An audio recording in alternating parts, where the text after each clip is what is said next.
ডিসকাশনে আমি শুনেছি যে হ্যাঁ, আপনার ইউরোপের বেশ কিছু হাই প্রোফাইল ফুটবলিং কান্ট্রির ভালো মানের কোচ অ্যাপ্লাই করেছে আমি শুনেছি। আমিও শুনেছি আপনার মতো। ডেফিনেটলি সত্যতা আছে যে কোয়ালিটি কোচ এসছে, সেটা আমাকে বলেছে। আমাকে আমাদের টেকনিক্যাল টিম থেকে আমি যখন ইনকোয়ারি করেছিলাম যে নাম্বার অফ অ্যাপ্লিকেন্টস কত, তখন ওরা বলেছিল যে বেশ কিছু হাই প্রোফাইল কোচ অ্যাপ্লাই করেছে, but I didn't ask the names because এখন ওরা স্ক্রিনিং স্টেজে আছে।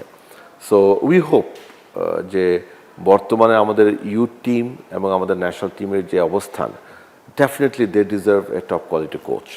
এখন একটা কোচ কিন্তু অনেক ব্যাপার আছে, এই দেশের ব্যাপার আছে, ডোমেস্টিক স্ট্রাকচারের ব্যাপার আছে, টাকা পয়সার ব্যাপার আছে, ওনার এক্সপেকটেশন কত, আমরা দিতে পারবো কত, ফেসিলিটিসের ব্যাপার আছে, এবং সবচেয়ে বড় কথা এই লেভেলের কোচটা কিন্তু একটা ভিশন নিয়ে আসে।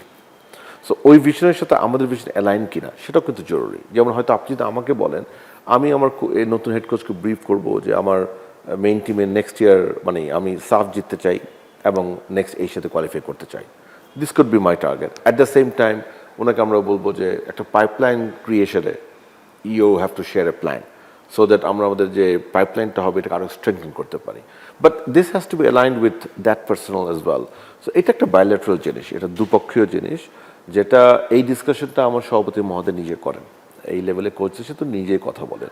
সো এখন আমাকে যেটা বলা হচ্ছে প্রিলিমিনারি স্ক্রিনিং হচ্ছে, স্ক্রিনিং থেকে হয়তো একটা নাম্বার অফ অ্যাপ্লিক্যান্ট ওরা রেডি করবে, যেটা প্রেসিডেন্ট সাহেবকে দেখাবে।